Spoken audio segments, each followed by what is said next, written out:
خالق کائنات نے قرآن مجید برہان رشید میں ارشاد فرمایا قل ان کنتم تحبون اللہ فاتبعونی یحببکم اللہ۔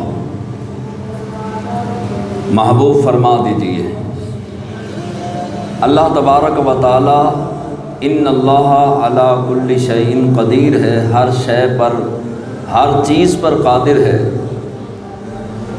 رب اپنی توحید کا بیان کرتا ہے تو پھر بھی فرماتا ہے پیارے قل هو اللہ احد، محبوب تو کہہ دے، آپ فرما دیجئے کہ اللہ ایک ہے۔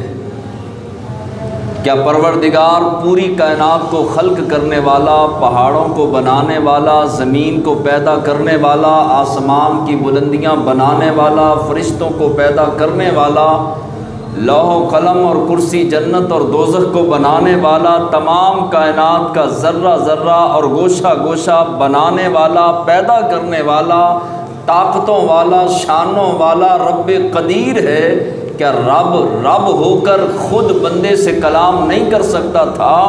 رب قادر ہے، بندے کو ڈائریکٹ بھی رب فرما سکتا تھا قل هو اللہ احد۔ قل کہنے کی کیا ضرورت تھی کہ محبوب آپ فرمائیے؟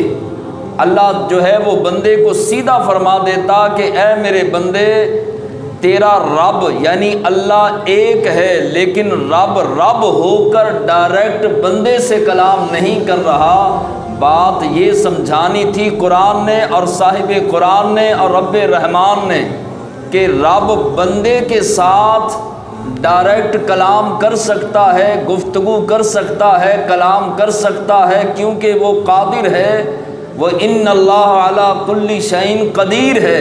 لیکن بات رب نے اپنی مخلوق کو اور حضور کی امت کو یہ بات سمجھانی تھی میں رب ہو کر اپنے محبوب کے وسیلے کے بغیر تم سے کلام نہیں کرتا، تمہاری جرت کیا ہے کہ تم میرے محبوب کے وسیلے کے بغیر میرے ساتھ کلام کرو؟ قل هو اللہ احد، محبوب آپ فرما دیجئے اللہ ایک ہے۔ قل ان کنتم تحبون اللہ، محبوب آپ فرما دیجئے جو اللہ سے محبت کا دعویٰ کرتے ہیں کہ ہم اللہ سے پیار کرتے ہیں، اللہ سے محبت کرتے ہیں اور صرف اللہ ہی کرنی چاہیے۔ قل ان کنتم تحبون اللہ، جو اللہ سے محبت کے دعوے دار ہیں، محب بنتے ہیں کہ ہم اللہ سے پیار کرتے ہیں، محبوب ایک شرط ہے، ایک زاویہ ہے، ایک تھرمامیٹر ہے، ایک قانون ہے، وہ قانون میں رب ہو کر بتاتا ہوں تو اپنے پیاروں کو بھی بتا دے، غیروں کو بھی بتا دے اور اپنوں کو بھی بتا دے۔ وہ تھرمامیٹر کیا ہے اور وہ قانون کیا ہے؟ فرمایا فاتبعونی، محبوب تیرے بوئے پر آ جائیں، تیرے دروازے پر آ جائیں، تیری غلامی اختیار کریں، تیری اطاعت کریں، تیری تابع داری کریں، تیری محبت کا پٹا، تیری غلامی کا پٹا اپنے گلے میں پہن لیں۔ اب ان کو کہنے کی ضرورت نہیں، بتانے کی ضرورت نہیں، اعلان کرنے کی ضرورت نہیں کہ ہم اللہ سے محبت کرتے ہیں۔ اب رب ہو کر کہے گا یحببکم اللہ، پھر رب کہے گا کہ میں تم سے محبت کرتا ہوں۔ پہلے تو وہ دعویٰ کرتے تھے کہ ہم اللہ سے محبت کرتے ہیں، لیکن رب فرماتا ہے کہ محبوبہ جو تیرے دروازے سے دور ہے، جو تیرے در سے دور ہے، تیری غلامی سے دور ہے اور جو تجھ تک نہیں آیا، محبوبہ وہ کائنات میں ساری زندگی اللہ کرتا رہے، ساری زندگی میرے ساتھ محبتوں کا دعویٰ کرتا رہے، جب تلک تیرا غلام نہیں بنے گا محبوبہ وہ حقیقت کو پہچان نہیں سکتا، حقیقت تک پہنچ نہیں سکتا، مجھ تک پہنچ نہیں سکتا۔ ہاں تیرا غلام بن جائے، تیرے دروازے پر آ جائے، تیری غلامی اختیار کرے، تیری اتباع کرے، تیری تابع داری کرے، اور محبوب آسان لفظوں میں ترجمہ کروں تو تیرے ساتھ ٹوٹ کے پیار کرے، تیرے ساتھ ٹوٹ کے عشق کرے، تو محبوب اب اس کو کہنے کی ضرورت نہیں کہ وہ اللہ سے محبت کرتا ہے، اللہ بندے کے ساتھ محبت کا خود اعلان فرماتا ہے یحببکم اللہ۔ اللہ تبارک و تعالیٰ پھر بندے کو محبوب بنا لیتا ہے۔ یہ حضور کی محبت کا اثر ہے اور یہ پاک دلوں کے لیے ہے۔ مشکات شریف کی حدیث پاک، حضور علیہ السلام نے فرمایا میں بارش کی طرح ہوں، میری محبت میری ذات والا شان بارش کی طرح ہے۔ بارش جب برستی ہے تو فرمایا کہ تین طرح کی زمینیں ہوتی ہیں۔ ایک ہوتی ہے زرخیز زمین، اور اس کو امام ترمذی نے بھی لکھا، فرمایا ایک زرخیز زمین ہے، وہ بارش کے قطرات کو اپنے اندر سمو لیتی ہے، اور پھر اس زمین سے پھل اگتا ہے، پھول اگتے ہیں، بہار آتی ہے، گلشن بنتے ہیں، سر سبز و شاداب باغات اس زمین کے اندر اگتے ہیں۔ جو زمین زرخیز ہوتی ہے، میرا ہوتی ہے، نرم زمین ہوتی ہے، وہ پانی کو اپنے اندر جذب کر لیتی ہے بارش کو، تو اس کے اندر پھر پھولوں کی بہاریں آتی ہیں، پھلوں کی بہاریں آتی ہیں، شادابی آتی ہے، حسن آتا ہے، جمال آتا ہے۔ علماء فرماتے ہیں کہ اس سے مراد وہ ہے کہ حضور کی رحمت کی بارش پوری کائنات میں ہوئی۔ جس کے دل کے اندر خالق کائنات نے جس دل کو زرخیز زمین سمجھا، اس دل کے اندر حضور کا پیار داخل ہو گیا، حضور کی محبت مل گئی، حضور کا پیار مل گیا۔ اب اس کے دل کے گلشن کے اندر نیکیوں کے پھول کھلیں گے اور تقوی و پرہیزگاری کے باغات بنیں گے۔ یہ زرخیز زمین ہے، اللہ کبھی بھی گندی زمین کو، گندے دل کو اپنے پیارے محبوب کی محبت عطا نہیں کرتا، اللہ اسی کو عطا کرتا ہے جو زمین صاف بھی ہو، زرخیز بھی ہو۔ حضور نے فرمایا دوسری قسم کی زمین وہ پتھریلی زمین ہے، اور وہ زمین پانی کو گھیرے میں لے کر تالاب بنا لیتی ہے، اور وقت آنے پر جو ہے وہ لوگ اس سے استفادہ حاصل کرتے ہیں۔ زمینوں کو پانی دیا جاتا ہے، باغات کو پانی دیا جاتا ہے، لوگوں اور جانوروں کے پینے کے لیے وہ پانی کام آتا ہے۔ اور تیسری زمین حضور فرماتے ہیں کہ وہ زمین ہے جو نہ اپنے اندر جذب کرتی ہے، نہ پانی کو روک کے رکھتی ہے، بلکہ تیسری زمین جو ہے وہ پانی کو قبول ہی نہیں کرتی۔ تو اللہ تبارک و تعالیٰ بھی ہر دل کو اپنے محبوب کی محبت کے لیے نہیں چنتا۔ ایسے لوگ کہ حضور علیہ السلام کی محبت کی اور رحمت کی بارش ہوئی، کئیوں نے اپنے دل کے اندر جذب کر لی، تو اللہ نے ان کو ولایت کے موتی عطا کیے، اور ان کے آنگن میں، ان کے دل میں ولایت کے پھول کھلے۔ اور بعض ایسے ہیں کہ جن کو خالق کائنات نے وہ والی زمین دی کہ انہوں نے پانی کو روک کے رکھا، یعنی محبت کو سنبھال کے سینے کے اندر سمو لیا، حضور کی محبت کا دریا اور تالاب اپنے سینے کے اندر محفوظ کر لیا۔ اور تیسری وہ کہ جو روڑی ہوتی ہے، گندی زمین ہوتی ہے، جہاں پر گند ہوتا ہے وہاں پر بارش ہو بھی تو بجائے یہ کہ وہاں پھول کھلے، وہاں تعفن بڑھتا ہے، بدبو بڑھتی ہے، گندگی بڑھتی ہے، غلاظت بڑھتی ہے۔ تو گندے دلوں پر جب حضور کی محبت کی بارش ہوئی تو انہوں نے قبول کرنے کی بجائے اس بدبو کو اور تعفن کو جو ہے وہ زیادہ کر دیا، اور کہنے لگے، کہیں سے آواز آئی کہ حضور کا علم ہمارے جیسا ہے، کہیں سے آواز آئی کہ میلاد منانا شرک ہے، کہیں سے آواز آئی کہاں لکھا ہے حضور سے پیار کرنا، محبت کرنا۔ تو حضور فرماتے ہیں تین طرح کی زمین۔ اب یہ بات کرنے سے پہلے حضور کے ساتھ نسبت اور محبت اور عشق کی کمزور بات کرنے سے پہلے ہر مسلمان دیکھے میرے دل کی زمین کون سی زمین ہے۔ پہلی زمین وہ زمین جس نے اپنے اندر میرا زمین، زرخیز زمین جس نے عشق مصطفیٰ سمو لیا۔ دوسری زمین جس نے پانی کو روک لیا، حضور فرماتے ہیں میں بارش ہوں، اور پانی کو روک کر رکھنے والی زمین بھی جو ہے وہ بہت اعلیٰ ہے، یعنی عشق مصطفیٰ کو اپنے سینے کے اندر سما کر پانی جس طرح روکا جاتا ہے، عشق مصطفیٰ کو اپنے سینے میں، دل میں روک لیا۔ اور تیسری گندی زمین، اگر آپ نے کوڑا دان دیکھا ہو جہاں پہ روڑی پورے محلے کی یا شہر کی یا علاقے کی پڑی ہو، وہاں پر بارش ہوتی ہے تو قریب سے کوئی گزرے تو بدبو آتی ہے۔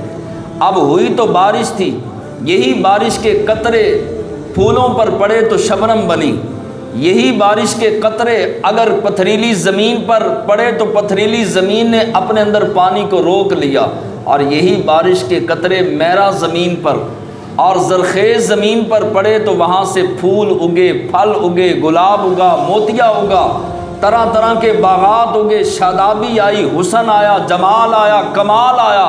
وجہ کیا ہے؟ بارش تو ایک جیسی برسی ہے مگر کمال زمین کا کمال تھا۔ اللہ تبارک و تعالیٰ اپنے محبوب کی محبت کی بارش ہر جگہ پہ فرماتا ہے، مگر دل کی زمین اگر گندی ہے تو بدبو آئے گی، اور اگر زرخیز ہے تو محبتوں کے پھول کھلیں گے، جیسے بلال حبشی کے پھول کھلے۔ حضرت بلال حبشی رضی اللہ تعالیٰ عنہ غار میں ہیں، اور عشق انسان کو کہاں سے کہاں تک پہنچا دیتا ہے۔ بلال حبشی غلام ہیں، اور ایمان لانے سے پہلے نہ کوئی وقت ہے، نہ کوئی قیمت ہے، نہ کوئی پوچھنے والا ہے، ساتھ بٹھا کر کھانا کھلانے کے لیے کوئی تیار نہیں۔ حضرت بلال حبشی اپنے مالک کی بکریاں چرانے کے لیے غار میں ہیں۔ اللہ کے محبوب صلی اللہ علیہ وسلم وہاں سے گزر ہوا۔ حضور علیہ السلام نے جناب صدیق اکبر رضی اللہ تعالیٰ عنہ کو فرمایا، ابو بکر پیاس کی شدت ہے، بھوک کی شدت ہے، دیکھو انتظام کرو، یہ بکریاں چر رہی ہیں، جا کے پوچھو کہ یہ کون چرا رہا ہے تاکہ جو ہے وہ دودھ کا انتظام ہو جائے۔ صدیق اکبر رضی اللہ تعالیٰ عنہ فرماتے ہیں، میں غار سے باہر آیا، حضور اندر جلوہ فرما تھے، میں باہر آیا، میں نے دیکھا کہ ایک کالے رنگ کا حبشی غلام بکریاں چرا رہا ہے۔ میں قریب آیا، میں نے کہا کہ میرے آقا مولا صلی اللہ علیہ وسلم کو پیاس کی شدت ہے اور کچھ دودھ چاہیے۔ اس نے کہا کہ بلال حبشی ابھی ایمان نہیں لائے، کہنے لگے کہ جناب ابھی موسم جو ہے وہ چراگاہ کا نہیں ہے، بکریاں جو ہے وہ دودھ خشک کر چکی ہیں، لہٰذا دودھ تو ہے نہیں۔ ابھی یہ کلام چل رہا تھا، بات چل رہی تھی، والضحیٰ کے چہرے والے غار کے دہنے پر غار کے دروازے پر آ کر کھڑے ہو گئے۔ جب بلال نے پہلی مرتبہ چہرہ والضحیٰ دیکھا، حضور کا حسن و جمال دیکھا، چمکتے گال دیکھے، حسین موتیوں سے زیادہ جو ہے وہ خوبصورت اور چٹے دان دیکھے، کالی زلف دیکھی، چمکتا ہوا حسن دیکھا، اور وہ حسن دیکھا جس حسن کی قسمیں رب قرآن میں فرماتا ہے۔ بلال کہتے ہیں کہ میرے ہاتھ میں چھڑی تھی، چھڑی چھوٹ گئی، ہاتھ سے گر گئی، اور میں دیکھتا ہوں تو دیکھتا ہی رہ گیا، اور میں نے ابو بکر سے پوچھا یہ کون ہیں؟ تو ابو بکر صدیق فرمانے لگے یہی تو میرے آقا ہیں، انہی کے لیے دودھ چاہیے تھا۔ تو بلال حبشی بہت ساری کتابوں میں لکھا، آپ فرمانے لگے ان کے لیے تو جان بھی حاضر ہے، لیکن دودھ جو ہے وہ بکریوں کے تھنوں میں نہیں ہے، کھیریاں خالی ہیں۔ اللہ کے حبیب علیہ السلام قریب آئے، فرمایا بلال اجازت دینا تیرا کام ہے، دودھ لینا میرا کام ہے۔ اللہ کے محبوب علیہ السلام نے دست شفقت، دست رحمت، دست شفا، اور وہ مبارک ہاتھ جس کو رب قرآن کے اندر فرماتا ہے سجنا یہ تیرا ہاتھ نہیں تیرے رب کا ہاتھ ہے، آپ نے بکری کی پشت پہ رکھا، اور صدیق اکبر رضی اللہ تعالیٰ عنہ کو فرمایا کہ دودھ دھونا شروع کرو۔ تو صدیق اکبر رضی اللہ تعالیٰ عنہ فرماتے ہیں کہ بکری نے ٹانگیں چوڑی کر لیں، اور کھیری خشک تھی مگر دودھ سے بھر گئی۔ اللہ کے حبیب علیہ السلام کہ غلام صدیق اکبر نے دودھ دھونا شروع کیا، پہلا پیالہ بھرا تو اللہ کے حبیب علیہ السلام نے خود نوش نہیں فرمایا، فرمایا بلال بیٹھ جا، بیٹھ کے خود پی۔ حضرت بلال حبشی فرماتے ہیں میں نے جی بھر کے دودھ پیا، پھر حضور علیہ السلام کے غلام صدیق اکبر رضی اللہ تعالیٰ عنہ نے دوسرا پیالہ دھویا، اللہ کے محبوب علیہ السلام نے دوسرا پیالہ پھر بڑھایا اور بلال حبشی کو دیا۔ وہ کہنے لگے یا رسول اللہ پیٹ بھر گیا ہے، ابھی پتہ نہیں کہ کون ہیں، یہ انداز میں اپنا بتا رہا ہوں۔ دوسرا پیالہ صدیق اکبر نے پیا، اندازہ لگائیں خود آقا ہیں۔ آج کوئی پیر جو ہے وہ اپنے مرید کا جھوٹا پینا گوارا نہیں کرتا، بڑا بھائی چھوٹے بھائی کا، چھوٹا بھائی بڑے بھائی کا جھوٹا پینا گوارا نہیں کرتا، ادھر آقا ہیں، اور یہ وہ آقا ہیں کہ جن کے حسن کے ترانے قیامت والے دن حضرت یوسف بھی گائیں گے، جن کے حسن و جمال کو رب قرآن کے اندر بیان کرتا ہے۔ عظمت و شان یہ ہے کہ معراج کی رات کم و بیش 1,24,000 انبیاء مقتدی بن کے کھڑے ہیں اور حضور امام بن کے کھڑے ہیں۔ مرتبہ و مقام اتنا بلند ہے کہ جن کی خاطر لوح و قلم اور کرسی کو پیدا کیا گیا، جن کی خاطر جنت اور جنت کی نعمتوں کو پیدا کیا گیا، جن کی خاطر نبیوں کو نبوت اور رسولوں کو رسالت دی گئی، اتنا بڑا رتبہ پہلے بلال حبشی کو دیا، پھر صدیق اکبر کو دیا، آخر میں حضور نے نوش فرمایا۔ اب بلال حبشی تو نہ دائیں دیکھتے ہیں نہ بائیں دیکھتے ہیں، ٹک ٹکی باندھ کر حسن مصطفیٰ کو دیکھ رہے ہیں، حضور علیہ السلام کے حسن کو تکتے جا رہے ہیں۔ اور صدیق اکبر نے جب تعارف کروایا، بعض روایتوں میں آیا کہ پہلے دن، بعض میں آیا تیسرے دن، بلال حبشی رضی اللہ تعالیٰ عنہ نے کلمہ پڑھا، مسلمان ہو گئے۔ مسلمان ہوئے تو انہی کے بارے میں حضرت فاروق اعظم فرماتے ہیں، ابو بکر سیدنا وعتق سیدنا بلال، ابو بکر بھی ہمارے سردار ہیں اور بلال حبشی بھی ہمارے سردار ہیں۔ یہ غلامی سے سردار کس نے بنا دیا؟ عشق مصطفیٰ نے بنا دیا۔ حضور کی فتبعونی، حضور کی غلامی نے سرداریاں عطا کر دیں۔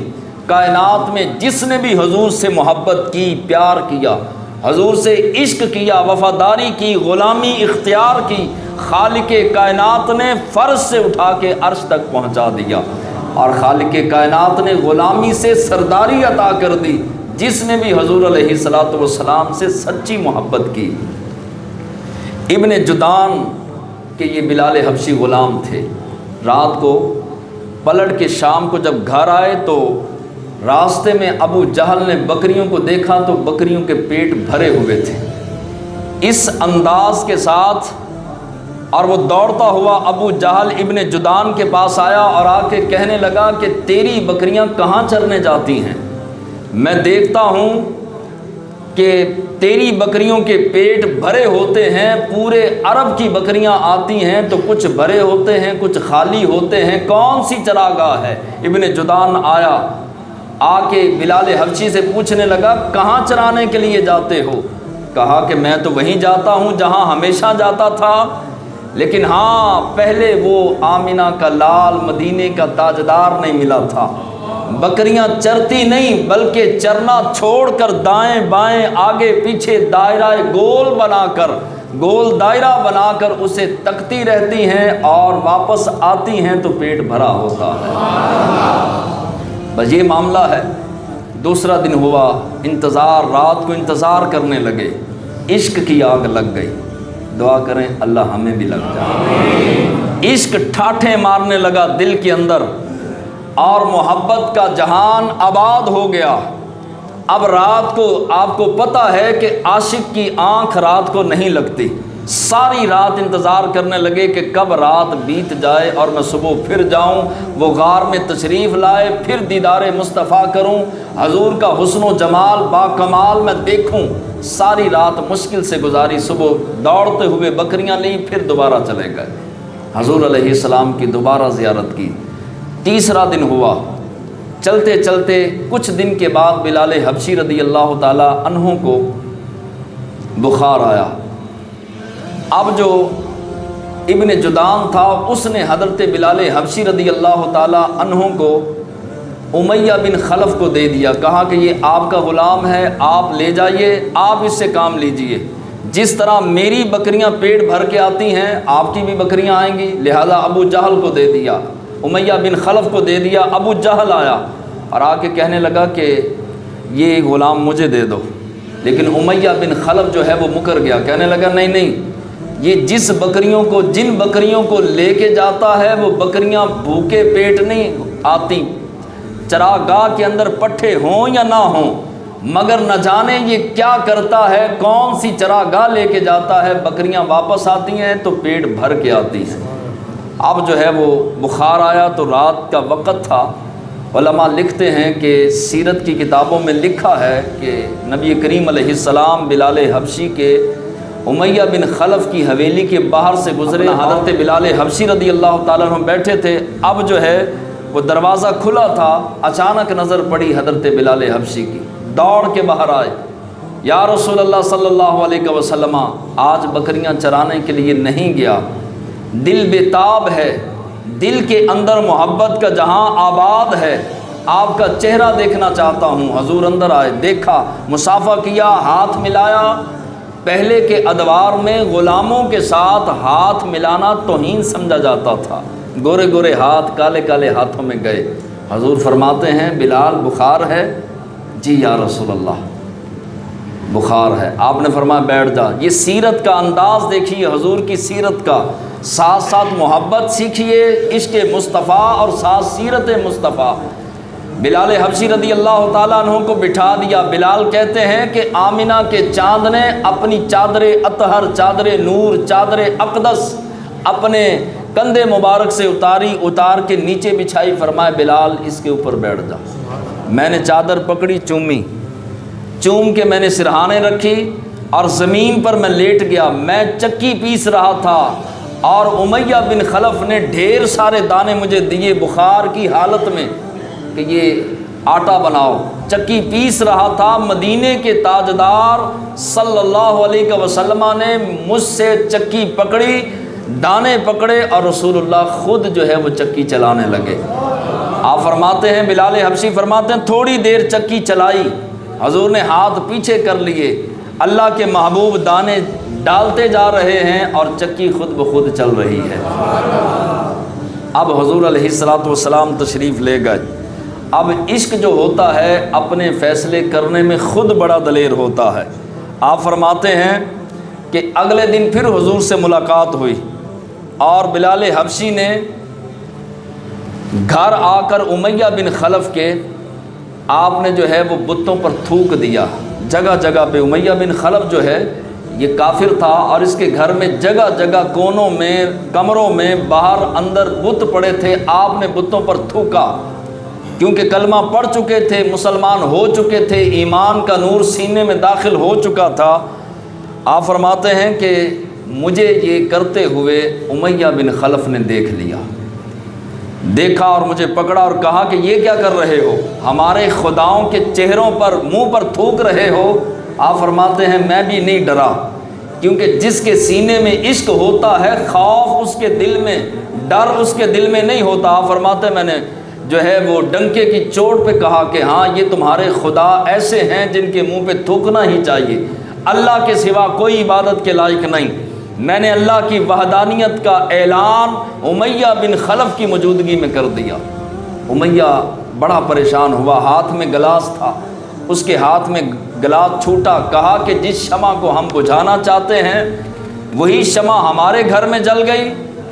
سب سے پہلے تو امیہ بن خلف نے خوب مارا حضرت بلال حبشی کو، اور اس کے بعد اس نے اپنے طاقتور پہلوانوں کو بلایا اور کہا کہ 4 پہلوان، ایک روایت میں نے پڑھا کہ 5 پہلوان جلاد بلائے، خود مار مار کے تھک گیا۔ آج 2 سوٹیاں پڑیں تو تھانے کے اندر بندہ جو ہے وہ بیان بدل لیتا ہے اور کہتا ہے کہ نہیں جی نہیں، میرا تعلق اس سے نہیں ہے، میرا تعلق فلاں سے نہیں ہے۔ ایک فون کال آ جائے تو انسان اپنی وفاداری تبدیل کر لیتا ہے، لیکن حضرت بلال حبشی کا انداز زندگی دیکھیے، حسن و جمال دیکھیے اور عشق کا انداز۔ امیہ بن خلف موٹا بھی تھا اور تکڑا تھا اور جوان تھا، یعنی لمبے قد والا تھا۔ سب سے پہلے اس نے خود مارا، پھر 4 یا 5 جلادوں کو بلایا اور کہا کہ باری باری مارو، ایک تھک جائے تو تازہ دم دوسرا آ جائے۔ اتنا مارا، آپ فرماتے ہیں کہ سر تا قدم میرے جسم سے جو ہے وہ لہو ہی لہو نکل رہا تھا، ابھی بھی اس کو سکون نہیں ملا۔ اس نے منع کیا اور کہا کہ اللہ کے محبوب علیہ السلام کی غلامی چھوڑ اور یہ عہد کے جو نعرے لگا رہا ہے یہ چھوڑ دے۔ ہمیں اسلام ملا ہے گھر بیٹھے، ماں کی گود سے اسلام مل گیا اور باپ کی پشت سے جو ہے وہ اسلام مل گیا۔ نہ ہم نے محنت کی، نہ کوشش کی، نہ دعائیں کی، نہ ہم نے ماریں کھائیں، نہ ہم نے صحراؤں کا سفر کیا، نہ پہاڑوں کی چوٹیوں پر گئے، نہ گلی کوچوں میں جو ہے وہ در بدر پھرے، نہ کوئی قربانی دی، نہ پتر دیے، نہ بیٹیاں دی، نہ اپنا آپ دیا، نہ زخم کھائے۔ اس لیے اسلام کی قدر آج مسلمان کو نہیں ہے۔ جنہوں نے اسلام کے لیے قربانیاں دیں، اسلام کے لیے اپنی کھال تک اتروا دی۔ اب امیہ بن خلف نے کیا کیا کہ 5 پہلوانوں کو مسلط کر دیا اور کہا کہ باری باری مارو۔ مارتے گئے، دامن مصطفیٰ چھوڑ بلال حبشی رضی اللہ تعالیٰ عنہ روتے بھی نہیں اور چیختے بھی نہیں، خاموش ہیں۔ اور بلال فرماتے ہیں کہ اس طرح کے درے مارتے تھے، اگر ہاتھی کو مارتے تو ہاتھی چیخ اڑتا، ایسے درے مجھے مارے گئے، لیکن میں پھر بھی جو ہے، آپ سے کسی نے پوچھا کہ بلال روتے کیوں نہیں تھے، چیختے کیوں نہیں تھے؟ حضرت بلال حبشی رضی اللہ تعالیٰ عنہ مسکرا کر فرمانے لگے، اس لیے وہ جو سامنے ہوتے تھے، جب مجھے درد ہوتا، کرب کے اندر آتا، پریشانی میں آتا تو حضور اپنا چہرہ والضحیٰ مجھے دکھا دیتے، جب میں چہرہ دیکھتا تو ساری دردیں بھول جاتا۔ اب جو ہے وہ امیہ بن خلف نے انگارے منگوائے گرم اور اوپر لٹایا، لٹا کے کہا کہ اب بھی جو ہے وہ نہیں چھوڑنا، ایک بھاری پتھر لے کر آؤ۔ بھاری پتھر لایا گیا، سینے پہ رکھا گیا، نیچے انگارے ہیں، اوپر عرب کی گرمی ہے اور سینے پر پتھر ہے۔ کہا کہ اب دامن مصطفیٰ چھوڑے گا کہ نہیں؟ بلال حبشی رضی اللہ تعالی عنہ مسکرائے اور مسکرا کے فرمانے لگے، جان تو جا سکتی ہے، ایمان نہیں جا سکتا۔ اب انہوں نے پتھر ہٹایا، شام کو سارا دن کئی من کا پتھر سینے پہ رکھا اور انگارے حضرت بلال حبشی کی چربی کے ساتھ جو ہے وہ بجھ گئے۔ کہنا آسان ہے، ذرا سا ماچس یا موم بتی کا قطرہ بھی پڑ جائے یا ماچس کی تیلی پر بھی ہاتھ آ جائے یا جلتے سگریٹ پر پاؤں آ جائے تو ہم اچھل پڑتے ہیں، لیکن انگاروں پر لٹا کر ایمان بچانا، ایمان رکھنا۔ صحابہ کرام میں سے چند صحابہ آئے، بلال خاموش ہو جا اور دل ہی دل کے اندر کلمہ پڑھ، نہ اونچی آواز میں بول، یہ ظالم بڑا ظلم کر رہے ہیں، بڑا مار رہے ہیں، انگاروں پر لیٹنا کوئی عام بات ہے؟ تو حضرت بلال حبشی رضی اللہ تعالیٰ عنہ فرمانے لگے، جب دل دے دیا، جب محبت کر لی، عشق کر لیا، تو کہا کہ بلال تو بعض مرتبہ مار کھاتے ہوئے، انگاروں پر لیٹے ہوئے، پتھر اوپر رکھا ہے، کڑکتی دھوپ ہے، عرب کی گرمی ہے، تو کبھی کبھی مسکراتا تھا، کس وجہ سے؟ کہا کہ اس وجہ سے کہ جب تم برتن لینے جاتے ہو بازار سے، مٹی کا برتن خریدتے ہو، پیالہ خریدتے ہو، گھڑا خریدتے ہو، تو اس کو بجاتے ہو، اس کو دیکھتے ہو کہ کچا ہے یا پکا ہے۔ میرا رب مجھے دیکھ رہا ہے کہ بلال کچا ہے یا پکا ہے۔ میں مسکرا کر اللہ کی بارگاہ میں عرض کرتا تھا، مولا کھال ادھر سکتی ہے، جان جا سکتی ہے، مگر ایمان نہیں جا سکتا، دامن مصطفیٰ نہیں چھوڑ سکتا۔ حضور علیہ السلام کے یہ غلام اتنی اذیتیں برداشت کی، جب اس سے بھی کام نہ بنا تو امیہ اپنی حویلی کے صحن میں حضرت بلال حبشی کو لے آیا، لا کے لٹایا، موٹی موٹی اور بڑی بڑی میخیں لایا، جس طرح کیل ہوتے ہیں میخیں لے کر آیا۔ اس طرح پہلوانوں نے پکڑا اور دونوں ہاتھ زمین پہ رکھ دیے، میخیں ہتھیلیوں پر ٹھوکنا شروع کر دی اور میخیں گاڑ کر اوپر چارپائی کے پائے رکھ کر اوپر پہلوانوں کو بٹھا کر اب امیہ بن خلف پوچھتا ہے کہ بلال اب بھی دامن مصطفیٰ چھوڑے گا کہ نہیں چھوڑے گا؟ کہ امیہ قریب آ کے کہنے لگا اب چھوڑنا ہے دامن مصطفیٰ کہ نہیں؟ آپ نے اس کے منہ پہ تھوکا اور فرمایا کہ تو نے ایک ہاتھ پر یا دوسرے ہاتھ پر میخیں ٹھوکی ہیں، پورے جسم پر بھی میخیں ٹھوک دے تو حضور کا دامن نہیں چھوڑو۔ اس لیے تو اقبال نے کہا تھا کہ اقبال یہ کس کے عشق کا فیض عام ہے، اقبال یہ کس کے عشق کا فیض عام ہے، رومی فنا ہوا حبشی کو دوام ہے۔ روم کا بادشاہ کسرا اور جو ہے وہ دیگر بادشاہ آئے، دنیا سے چلے گئے، نام بھی مٹ گئے، کسی کی قبر کے نشان بھی مٹ گئے۔ آج بھی بلال حبشی کا نام زندہ ہے، صبح قیامت تک زندہ رہے گا۔ بلال کو عزتوں کے مینار پر کس نے بٹھایا؟ حضور کی محبت نے بٹھایا، اور اس انداز کے ساتھ جو ہے وہ حضرت بلال حبشی رضی اللہ تعالیٰ عنہ نے محبت کی کہ قیامت تک مثال بنا دی۔ پھر اسلام نے عزت کیسے عطا فرمائی؟ کہ جب مکہ فتح ہوتا ہے تو سارے قریش کے بڑے بڑے سردار نیچے ہیں، بلال حبشی کعبے کی چھت کے اوپر ہیں، کعبہ بلال کے قدموں کے نیچے ہے۔ رب نے بتا دیا کہ میرے محبوب سے جس نے سچا پیار کیا، عشق کیا، محبت کی، پھر میں کعبے سے بھی زیادہ بلند اس کو کر دیتا ہوں جس کے سینے میں سجن کا پیار آ جاتا ہے، محبت آ جاتی ہے۔ حضور کی محبت انسان کو افضل بناتی ہے، اعلیٰ بناتی ہے، ستھرا اور پاکیزہ بناتی ہے۔ اس لیے تو ہمارے بزرگ فرماتے ہیں کہ اذاں ازل سے تیرے عشق کا ترانہ بنی، اذاں ازل سے تیرے عشق کا ترانہ بنی، نماز اس کے نظارے کا ایک بہانہ بنی۔ یہ نمازیں، یہ زکوٰتیں، یہ حج، یہ عبادتیں، یہ ریاضتیں، یہ تقوی، یہ پرہیزگاری، ساری کی ساری جو ہے وہ حضور کا صدقہ ہے۔ اور حضور سے پیار مانگیے۔ امام سیوطی فرماتے ہیں جس کے دل کے اندر حضور کی محبت کی کمی ہے، رات کے پچھلے پہر اٹھے اللہ کی بارگاہ میں التجا کرے، گزارش کرے، رو کر اللہ کی بارگاہ میں فریاد کرے، مولا میرے دل کی زمین گندی ہے، تیرے محبوب کا پیار ستھرا ہے، پاک ہے، اے اللہ پہلے میرے دل کے برتن کو ستھرا کر اور پھر اس دل کے اندر عشق مصطفیٰ کا نور داخل فرما۔